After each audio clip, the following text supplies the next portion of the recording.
With us now, retired Army Lieutenant Colonel Daniel Davis. Colonel, it's always great to see you. Reuters is now asking the same question that I asked a couple of times today. I want to put this on the screen. Quoting here, U.S. officials declined to speculate about what the object might be, even after a day of observation, raising questions about what kind of object could be so difficult to identify by experienced U.S. pilots and intelligence officials. Any guesses on this, Colonel? Because I think we're not being told everything they know.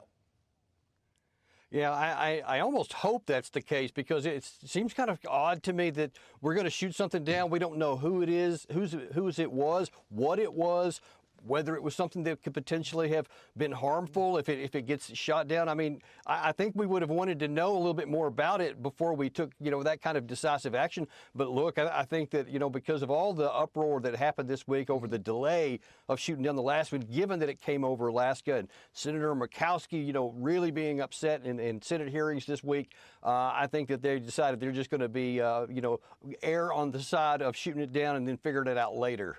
I kind of hear you saying this was actually a political kind of a knee-jerk thing rather than a mandatory military thing. Well, I honestly, I think if it hadn't been for last week, I doubt they would have shot it down. Maybe they would have redirected any civilian traffic in the area around, and meanwhile they would continue to track it to find out what it was, because I definitely want to know what it was. Although the New York Times is reporting that actually when the device hit the ground, the frozen water there, that it broke apart, implying that it wasn't a balloon of any kind. But again, maybe they're just not telling us everything. If this is China, sir, my question is it a sign that Xi Jinping is testing us? Yeah, and that's why I think it is so crucial that we do find out, exactly who owned this, because if this was sent by China, especially right on the heels of all the other stuff before it's even settled down, that's going to raise a whole new level of difficulty for our relationships, and I really hope that that's not what this was. It's interesting because, speaking of tests, the U.S. this week launched an intercontinental ballistic missile out of California. Are we flexing? Is this something that you think is just a test? It's nothing but a coincidence?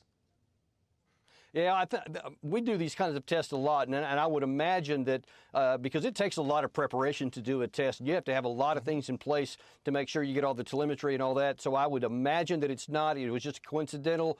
But, I think they would highlight it a little bit to make sure that everybody's aware. Yeah, and I lastly just have to say, I don't have time to play the soundbite here, but last night the president was asked about whether this is concerning and this is kind of a hit to U.S.-China relations. He says, no, it's not a big deal. In fact, he says, I just talked to Xi, and she says, you talked to him? He says, well, no, I didn't really talk to him, but we have talked to him. Your final thoughts on this? Well, look, I was against Blinken scuttling his trip, because there are some really important issues that need to be resolved and addressed between the U.S. and China. If you're not talking at the highest levels, you're not getting anything resolved. No, Colonel, great information as always. Thank you for coming on, sir. We appreciate it.